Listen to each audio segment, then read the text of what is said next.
सभी दोस्तों का एक बार फिर से बहुत बहुत स्वागत है। दोस्तों आज हो गया है 7 जुलाई, जो फटाफट बड़ी खबर निकल के आ रही है एक एक करके जाने की। दरअसल देश भर में संक्रमितों के आंकड़े के लाइव स्टेटस के बारे में तो आपको बताएंगे, लेकिन इस बीच बड़ी खबर निकल के आ रही है। आपको बता दें कि रेलवे को लेकर जल्द शुरू होने वाली है नई स्पेशल ट्रेनें। तत्काल कोटा में टिकट बुक कराने की भी मिलेगी सुविधा, इसके बारे में तो जानेंगे। लेकिन इस बीच चीन से निकल के आ रही है, जहां पर एक बार फिर से नया वायरस फैल गया। जी हाँ, ब्यूबोनिक प्लेग फैल चुका है। अलर्ट जारी कर दिया चीन के शहर में। इसके बारे में आपको बताएंगे क्या भारत में भी फैल सकता है। लेकिन इस बीच कानपुर एनकाउंटर के बाद सीएम योगी का ताबड़तोड़ एक्शन बताएंगे। बदमाशों की 11 करोड़ की अवैध संपत्ति जब्त की जाएगी, इसके बारे में तो जानेंगे। लेकिन इस बीच चीन को भारत ने ताबड़तोड़ कूटनीतिक दिए 10 झटके। इन 10 झटकों के बारे में आपको बताएंगे। पिछले 10 से 20 दिन के अंदर 10 बड़े झटके के बारे में आपको बताएंगे। इसी कारण से चीन झुका है। और हरियाणा से बड़ी खबर निकल के आ रही है, प्राइवेट नौकरियों में 75% युवाओं को मिलेगा आरक्षण। इसके साथ ही क्या कुछ और बड़ी खबर निकल के आ रही है, ट्रंप चीन को फिर से चेतावनी क्यों दिए हैं, सस्ता सोना आपको कैसे मिलेगा, सरकार देने जा रही है। इस बीच अन्नू अवस्थी, नाम तो सुना होगा कानपुर के, जी हाँ, वो भी आखिर क्यों लपेटे में आ गए हैं विकास दुबे को लेकर, उसके बारे में आपको जानना बेहद जरूरी है। तो सब कुछ खबरें एक एक करके जानेंगे। लेकिन उससे पहले छोटा सा निवेदन, अगर आपने चैनल को अभी तक सब्सक्राइब नहीं किया तो प्लीज सब्सक्राइब के लाल बटन दबाकर चैनल को सब्सक्राइब करें। और अगर आप भी मानते हैं कि पीएम मोदी के नेतृत्व में ये देश न केवल कोरोना को हराएगा बल्कि देश के दुश्मनों को भी हराएगा, तो वीडियो को लाइक करके करिए समर्थन। इस वीडियो को ज़्यादा से ज़्यादा शेयर कीजिएगा। दोस्तों चलिए पहली बड़ी खबर लेते हैं। आपको बता दें, देश भर में संक्रमितों का आंकड़ा 7 लाख के आंकड़े को पार कर गए। 7,19,448 कन्फर्म केसेस हो चुके। पिछले 24 घंटे में 21,603 कन्फर्म केसेस हो चुके हैं। मृतकों की संख्या 20,174 की हो चुकी है। अगर हम अच्छी खबर की बात करें तो 4,40,000 लोग स्वस्थ हो गए हैं। पिछले 24 घंटे में 15,000 के करीब लोग स्वस्थ हुए हैं। महाराष्ट्र में 5368 मामले सामने हैं तो टोटल 2,11,000 कन्फर्म केसेस हो चुके हैं। तमिलनाडु में 3827 मामले सामने तो टोटल 1,14,000 करीब हो गए हैं। दिल्ली में 1380 मामले सामने तो 1 लाख के आंकड़े पार कर गए हैं। गुजरात में 735 मामले सामने तो 36,000 के आंकड़े पार कर गए हैं। यूपी में 929 मामले सामने तो 28,000 के आंकड़े पार कर गए हैं। तेलंगाना में 1831 मामले सामने तो 25,000 के आंकड़े पार कर गए। कर्नाटका में 1843 मामले सामने तो 25,000 के करीब आंकड़े हो गए। जबकि पश्चिम बंगाल में 861 मामले आए हैं, टोटल 22,000 हो गए। राजस्थान में भी 524 मामले सामने तो टोटल 20,000 हो गए हैं।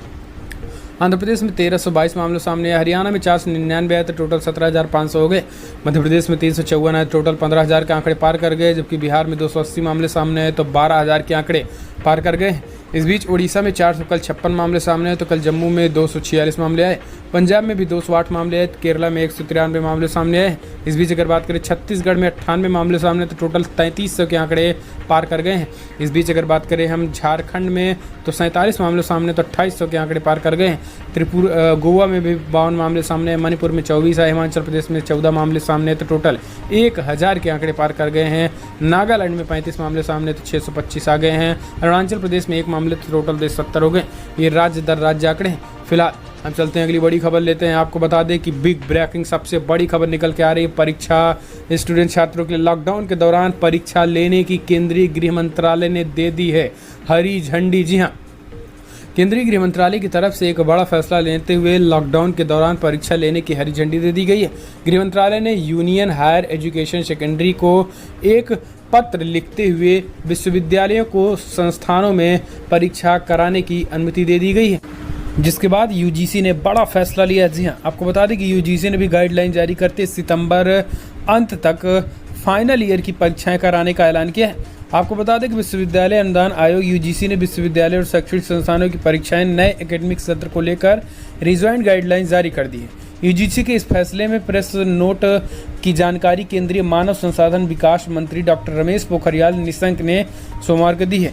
इसके साथ ही आपको बता दें कि गृह मंत्रालय इसके पहले ये बड़ी बातें कही थी परीक्षा कराने को लेकर, जिसके बाद अब ये बड़ी खबर निकल के आई है कि सितंबर के अंत तक आप सभी लोगों की परीक्षाएं होंगी, खास करके यूनिवर्सिटीज़ की और लास्ट सेमेस्टर लास्ट ईयर की परीक्षाएं होंगी सितंबर के अंत तक।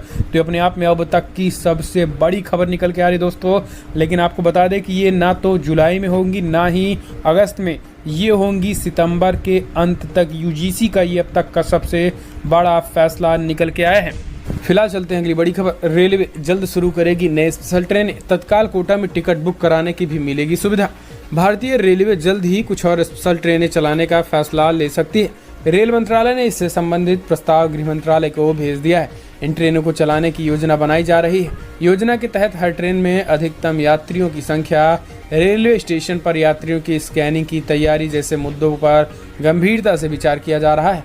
हालांकि रेलवे के अधिकारियों की ओर से इन अतिरिक्त विशेष ट्रेनों के स्टॉपेज या फिर किराए को लेकर कोई जानकारी साझा नहीं है। रेलवे इन नई विशेष ट्रेनों के बोगियों के नियमित सैनिटाइजेशन पर खास जोर देगी। यात्रियों को ट्रेन छूटने के समय में 90 मिनट पहले स्टेशन पर पहुंचना होगा ताकि सफ़र करने वाले हर व्यक्ति को कायदे से स्कैनिंग की जा सके। इन विशेष ट्रेनों के लिए 120 दिन पहले से ही टिकट की बुकिंग शुरू हो जाएगी। वहीं ज़रूरत होने पर यात्री तत्काल कोटे से भी टिकट बुक करा सकेंगे। तो ये एक बड़ी खबर निकल के आई है। चलते हैं अगली खबर लेते हैं। आपको बता दें कि एक बार फिर से चीन में फैल गया है नया ब्यूबोनिक प्लेग। जी हाँ, आपको बता दें कि कोरोना वायरस के बाद चीन में एक और नई घातक वायरस यानी बीमारी फैलने की खबर है। इस बीमारी का नाम है ब्यूबोनिक प्लेग। उत्तरी चीन के एक शहर में ब्यूबोनिक प्लेग के एक संदिग्ध मरीज के सामने आने का मामला सामने आया है। चीन के सरकारी पीपल्स डेली ऑनलाइन की एक रिपोर्ट के मुताबिक आंतरिक मंगोलियाई स्वायत्ता क्षेत्र बन्यूर शहर में ब्यूबोनिक प्लेग को लेकर मामला दर्ज किया गया है। ब्यूबोनिक में ब्यूबोनिक प्लेग की रोकथाम और नियंत्रण के लिए लेवल 3 की चेतावनी जारी की गई है। इस बीच अब सबसे बड़ा सवाल यह है कि आखिर ये वायरस क्या है और ये लोगों में कैसे फैलता है। आपको बता दें कि मध्य युग में ब्लैक डेथ के रूप में जाना जाने वाला ब्यूबोनिक प्लेग एक अत्यधिक संक्रामक और घातक बीमारी है जो ज़्यादातर रोडेट्स से फैलता है। विश्व स्वास्थ्य संगठन WHO के अनुसार ये बीमारी बैक्टीरिया वर्सीनिया पेस्टिल के कारण होती है जो आमतौर पर छोटे लोगों के बीच में पाए जाते हैं। आपको बता दें कि ये बड़ी खबर निकल के आ रही है। इसमें 2 लोगों के, अब बहुत बड़ी खबर है कि 2 लोगों तक इसमें फैल चुका है। यही कारण चीन में अलर्ट जारी कर दिया गया है और इसको लेकर WHO अभी से ही सतर्कता बरत रहा है। चलते हैं अगली खबर लेते हैं। कानपुर एनकाउंटर के बाद योगी सरकार का ताबड़तोड़ एक्शन। बदमाशों की 11 करोड़ की अवधि अवैध संपत्ति जब्त की जाएगी। कानपुर के बिकरू में गांव में एक सीओ समेत 8 पुलिसकर्मियों की हत्या के बाद योगी सरकार एक्शन में आ गई है।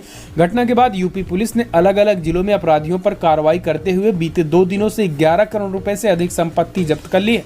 वहीं जेल में रहकर काला कारोबार चलाने वाले कुख्यात गैंगस्टर अनिल दुजाना, सुंदर भाटी, मुख्तार अंसारी गैंग के और इन गुर्गों की संपत्तियों पर 2 दिन में ताबड़तोड़ छापेमारी की गई है।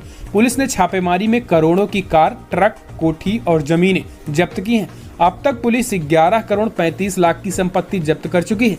कानपुर की घटना के बाद सीएम योगी आदित्यनाथ ने कड़े तेवर देखते हुए पूरे यूपी माफियाओं के खिलाफ प्रशासन एक्शन ले रहा है। सुंदर भाटी, अनिल दुजाना गैंग और मुख्तार अंसारी गैंग से जुड़े कुख्यात बदमाशों की संपत्ति कुर्की गई है। हिस्ट्री सीटर बदमाशों के पास से पुलिस ने गाड़ियां, बस और प्लाट जब्त किए गए। आपको बता दें कि कुछ दिन पहले ही बात करें तो अतीक अहमद के भाई को भी पुलिस प्रशासन ने गिरफ्तार कर लिया है। चलते हैं अगली खबर लेते हैं। आपको बता दें कि चीन को अब भारत से तगड़ा झटका लग चुका है। 10 झटके आपको बताएंगे जो पिछले 30 दिनों के अंदर मोदी सरकार ने दिया है, जिसकी वजह से चीन के होश ठिकाने आए हैं और वो बैकफुट पर गए हैं। जी हाँ, आपको बता दें कि चीन ताबड़तोड़ झटके देने के बाद मोदी सरकार ने सबसे पहला झटका जोमेटो में निवेश रोका। पिछले दिनों मोदी सरकार चीन से आने वाले FDI के नियम में बदलाव किया था। चीन से आने वाले निवेश को सरकार की मंजूरी की जरूरत थी और चाइनीज मीडिया ग्लोबल टाइम्स ने ट्वीट करके जानकारी दी थी कि भारत सरकार ने फूड डिलीवर्स स्टार्टअप जोमेटो में चीन के निवेशकों की पूरी तरीके से रोक लगा दी, जो कि ठीक बात नहीं है और ये भारत के लिए भी सही नहीं होगा। इसके साथ ही आपको बता दें कि मोदी सरकार ने कुछ ऐसे कानून में बदलाव किए थे जो खास करके चीन की डायरेक्ट FDI पर रोक लगाता था और इसी की वजह से चीन चिढ़ा। ये तो पहला स्टेप था। अब इसके बाद उसने गलवान घाटी में अपनी उपस्थिति दर्ज करवाई, यानी गलवान घाटी में अपने सैनिकों को भेजने लगा। उसके बाद सरकार झुकी नहीं बल्कि और ताबड़तोड़ कठोर एक्शन लेने शुरू कर दिए। उसके बाद 59 चाइनीज ऐप्स को बैन किया, फिर हाईवेज प्रोजेक्ट्स में चाइनीज कंपनी की एंट्री बैन की, फिर हीरो साइकिल के ने 900 करोड़ रुपए का झटका दिया, चीनी पार्टनर से उन्होंने हाथ खींच लिया। फिर JSW ग्रुप ने भी 3000 करोड़ का झटका दिया था। इसके साथ ही आपको बता दें कि कानपुर आगरा मेट्रो के लिए चाइनीज कंपनी रिजेक्ट कर दी गई। BSNL ने भी टेंडर कैंसिल कर दिया था। रेलवे ने थर्मल कैमरा का टेंडर भी चीन से कैंसिल कर दिया। महाराष्ट्र सरकार ने भी 5000 करोड़ के प्रोजेक्ट ठंडे बस्ते में डाल दिए थे। 471 करोड़ के रेलवे का कॉन्ट्रैक्ट भी कैंसिल कर दिया गया था। यूपी की योगी सरकार ने भी अपने हाईवेज बनाने को काम को भी पूरी तरीके से मेट्रो की परियोजनाओं को झटका दिया था, उसको भी रोक दिया था। नीतीश सरकार में भी कई ऐसे ठेके थे सड़कों को बनाने के जिसमें चीनी उसमें पार्टनर थे, उसको भी पूरी तरीके से बैन लगा दिया। ताबड़तोड़ झटके के बाद चीन व्यापार पूरी तरीके से चौपट होता नजर आया और यही कारण है कि अब उसको पीछे हटना पड़ा। ये अपने आप में बड़ी खबर है। चलते हैं अगली बड़ी खबर। हरियाणा प्राइवेट नौकरियों में 75% युवाओं को मिलेगा आरक्षण, दुष्यंत ने पेश कर दिया है मसौदा। सोमवार को हरियाणा कैबिनेट की बैठक आयोजित हुई गई। सीएम मनोहर लाल खट्टर की अध्यक्षता में कैबिनेट बैठक हुई है। इस दौरान उप मुख्यमंत्री दुष्यंत चौटाला ने राज्य मंत्रिमंडल के समक्ष एक अहम मसौदा पेश किया। इस मसौदे में हरियाणा के युवाओं के लिए निजी क्षेत्र की नौकरियों में 75% आरक्षण का प्रस्ताव रखा गया है। आपको बता दें कि हरियाणा सरकार ने कोरोना से लड़ाई के बीच आत्मनिर्भर बनने का खाका खींच लिया था। इन नए उद्योगों की स्थापना और आत्मनिर्भर भारत का अभियान का फायदा उठाने की पूरी तैयारी है। केंद्र सरकार के 4 लाख करोड़ के पैकेज में से आत्मनिर्भर हरियाणा के लिए 20,000 करोड़ लाने की योजना है। इसके तहत MSME को बढ़ावा दिया जाएगा। पहले चरण में नए उद्योगों की स्थापना करके 11 में से 15,000 युवाओं को रोजगार मुहैया कराया जाएगा। ये बड़ी खबर है, यानी अब ज़्यादातर लोकल्स लोगों को ही मुहैया कराए जाएंगे रोजगार। हम चलते हैं अगली खबर लेते हैं। आपको बता दें बिग ब्रेकिंग निकल के आ रही, बाजार में सस्ता सोना देने की मोदी सरकार की स्कीम खुल गई है। 10 जुलाई तक करेंगे आवेदन। आपको बता दें कि आप अगर सस्ते दर पर सोने में निवेश करना चाहते हैं तो मोदी सरकार की सॉवरेन गोल्ड स्कीम आपके लिए फिर आ गई है। इस स्कीम की शुरुआत सोमवार यानी 6 जुलाई से हुई है। इसमें 10 जुलाई तक आवेदन किया जा सकेगा। इसकी प्रमुख बातें हैं जिसमें बाजार मूल्य से सस्ता सोना आपको खरीदना होगा, इसमें निवेश करना होगा जिसमें आप अच्छे खासे मार्जिन कमा सकते हैं। तो ये केंद्र सरकार की एक नई स्कीम है। फिलहाल हम चलते हैं अगली बड़ी खबर लेते हैं। विकास दुबे का कनेक्शन, अन्नू अवस्थी पहुंच गए जेल। जी हाँ, लवारिस मिली 3 लग्जरी कारों में एक भाजपा नेता की है। कॉमेडियन अन्नू अवस्थी को भी पहुंचना पड़ा थाने। विकास दुबे के कानपुर कनेक्शन को खंगाल रही पुलिस ने 3 लग्जरी लावारिस कारें बरामद की कानपुर से। इसके बाद अब उसमें एक कार अन्नू अवस्थी के परिचित की थी। जी हाँ, अब आपको बता दें कि ब्रह्मनगर थाने से उठाई गई लग्जरी कारों का मालिक जय वाजपेयी कॉमेडियन और टीवी सीरियल से काम कर चुके अन्नू अवस्थी के काफी करीबी थे। जय को पूछताछ के लिए ले जाया गया तो अन्नू अवस्थी भी थाने पहुंच गए। उनका कहना है कि जय से उनके पारिवारिक संबंध है। जय का गांव दिलीपुर बिकरू में पास है। नजीराबाद पुलिस विजयनगर से गाड़ियां बरामद कराने के बाद जय को थाने ले आई थी। पूछताछ के बाद पुलिस ने रात लगभग 3:30 बजे जय व उसके भाई रजत को फिर बुलाने पर बात कहकर भेज दिया था। इसके साथ ही वहां पर अन्नू अवस्थी को भी पहुंचना पड़ा। हालांकि आपको बता दें कि अन्नू अवस्थी को डायरेक्ट पुलिस प्रशासन ने नहीं उठाया है, बल्कि उनके करीबियों को उठाया था, तो उसी की सिफारिश करने वो थाने पहुंचे थे। लेकिन आपको बता दें कि मामला लगातार पेचीदा होता चला जा रहा है। पूरे प्रदेश भर में पोस्टर लगाए जा चुके हैं। ताबड़तोड़ 100 से ज़्यादा लगभग 20,000 पुलिस प्रशासन लग चुके हैं। हर थाने में पोस्टर चिपकाया गया है। हर थाने की पुलिस पूरी तरीके से तत्परता के साथ जुट गई है। नेपाल में भी लगातार विकास दुबे की तलाशी जारी है, लेकिन फिलहाल अभी तक उसका कोई सुराग नहीं मिल पाया। चलते हैं अगली बड़ी खबर। चीन के पीछे हटने के एक दिन पहले डोभाल ने चीन के विदेश मंत्री से की थी बात। जी हाँ, अजीत डोभाल के मास्टर प्लान से हटा चीन पीछे। भारत और चीन के बीच इस बात पर सहमति बनी कि वास्तविक नियंत्रण रेखा पर तनाव जल्द करने के साथ विवादित सीमा क्षेत्र में ऐसी कोई एक तरफा कार्रवाई नहीं होगी जिसमें वास्तविक स्थिति बदल सके। भारतीय विदेश मंत्रालय ने सोमवार को यह जानकारी दी है।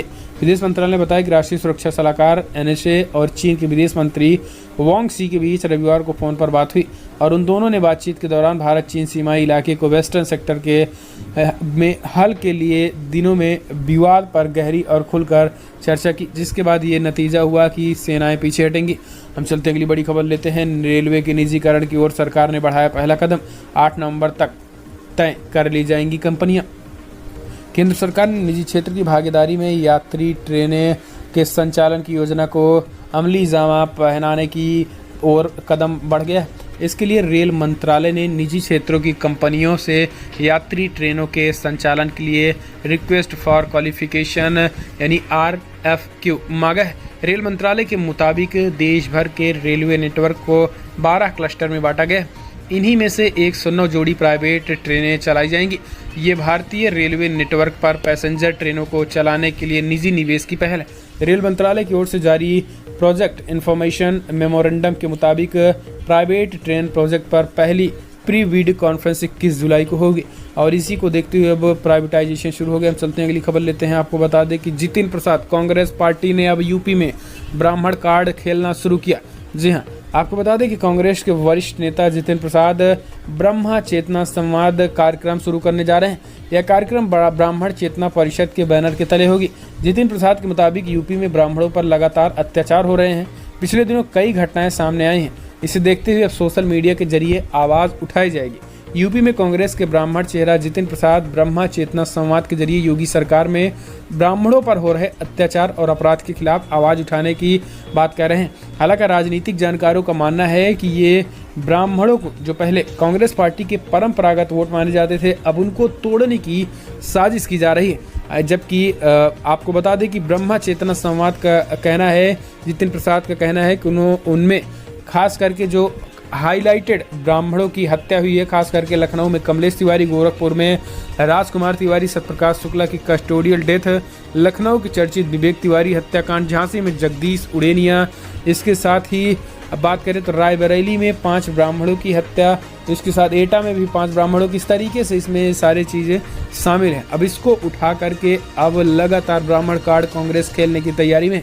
हम चलते हैं अगली बड़ी खबर लेते हैं। आपको बता दें कि बिग ब्रेकिंग निकल के आ रही, सेना की बहादुरी पर सवाल न उठाए राहुल गांधी, रक्षा मामलों की बैठक तक में नहीं लिया है भाग, नड्डा ने मुंहतोड़ जवाब दिया।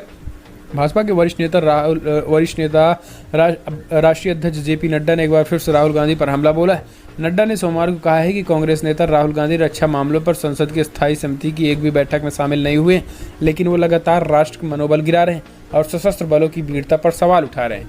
नड्डा का ये बयान उस समय आया है जब कई रिपोर्टों में बताया गया कि राहुल गांधी ने अभी तक संसद की स्थायी समिति की एक भी बैठक में भाग नहीं लिया है। हम चलते हैं अगली बड़ी खबर लेते हैं। दुनिया भर में जो आंकड़े निकल के आ रहे हैं, आपको बता दें कि 1 करोड़ 14 लाख के आंकड़े पार कर गए। जी हाँ, 1 करोड़ 14 लाख 19 हज़ार कन्फर्म केसेस, तो मृतकों की संख्या 5 लाख 33 हज़ार को पार कर गई। यूनाइटेड स्टेट में 29 लाख 32 हज़ार कन्फर्म केसेस, तो 1 लाख 32 हज़ार करीब लोगों की मौत हो गई। ब्राज़ील में 16 लाख कन्फर्म केसेस, तो वहीं 64 हज़ार करीब लोगों की मौत हो गई। इंडिया में 6 लाख 97 हज़ार कन्फर्म केसेस, तो 19,600 करीब लोगों की मौत हुई। जबकि रसिया में 6 लाख 81 हज़ार कन्फर्म केसेस, तो 10 हज़ार करीब लोगों की मौत हो गई। तो दुनिया भर के आंकड़े दोस्तों फिलहाल बड़ी खबर मिलते हैं। लेकिन अगर आपको वीडियो पसंद आया तो लाइक करें, शेयर करें, कमेंट के माध्यम से आप अपनी राय देना ना भूलें। इस वीडियो में इतना। जय हिंद, वंदे मातरम।